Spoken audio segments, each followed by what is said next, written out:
జై శ్రీరామ్. విభూతి అంటే విశిష్టమైన అనుభూతి అని అర్థము. ఎవరికి విశిష్టమైన అనుభూతి వస్తుంది? బూడిదైపోయిన వాడికి వస్తుంది. బూడిద అయిపోవడం అంటే మరి కాల్చడానికి అక్కడ ఏమీ లేదు, అది కదా విభూతి. అసలు విభూతి ఎక్కడ నుంచి వస్తుంది? శుభ్రంగా పవిత్రమైన గోమయం నుంచి, అంటే ఆవు పేడ నుంచి. విభూతి గేదె పేడతోనో గొర్రె పేడతోనో చెయ్యరు. ఆవు అంటే ఏమిటి? సాధు జంతువు.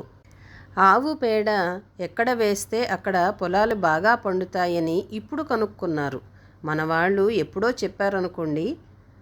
ఆవు పేడ, ఆవు మూత్రము, వీటిలో భూమి సారవంతం అవడానికి వలసిన pH లెవెల్స్ ఉంటాయట. అవి 5% ఉంటే చాలా అద్భుతమైన పంట వస్తుందిట. మామూలుగా భూమిలో అవి ఎక్కువ ఉంటాయట. అందుకనే మన వాళ్ళు ఆవు పేడ, ఆవు మూత్రము, ఆవు పాలు, ఆవు పెరుగు, ఆవు నెయ్యి, ఇవి 5 కలిపి గోపంచకమని యజ్ఞం చేసేవాడికి ఉదయాన్నే మనం కాఫీ త్రాగినట్లుగా 1 కప్పు ఇస్తారు, ఇది త్రాగరా అని. అదేమంటే ఇది తాగితే శరీరం పవిత్రమవుతుంది, యజ్ఞం చేయడానికి అర్హత వస్తుంది, లేకపోతే నువ్వు యజ్ఞం చేయడం ఏమిటి ఈ శరీరంతో అని ఇస్తారు.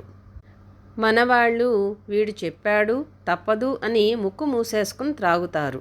ముందు చెప్పి ఉంటే యజ్ఞం చేసేవాళ్ళం కాదు. యజ్ఞం అంటే మనకి తెలియదు కదా. మనం చేద్దామంటే ఓ అని చెప్పి ముందు రక్షాబంధనం కడతారు, సంకల్పం చేయిస్తారు. ముందు మరి ఇది త్రాగాలి కదా అంటారు. ఏదో ముక్కు మూసేసుకుని త్రాగేస్తాం. సాధుజనులు, తపస్సులు చేసేవారు రోజు ఇది పుచ్చుకుంటారు. ఇంకా పాతవాళ్ళు అప్పుడప్పుడు కాస్త నెత్తి మీద జల్లుకుంటూ ఉంటారు. కొత్తవాళ్ళు ఏమిటిది నాన్సెన్స్ అంటారు. గోవు సాధు జంతువు. ఆ గోవు నుండి వచ్చే దానితో పిడకలు చేసి ఆ పిడకలు కాలిస్తే అందులో ఉన్న సమస్తము అగ్ని పవిత్రీకరిస్తుంది. అగ్ని కంటే ఏదీ పవిత్రీకరించలేదు.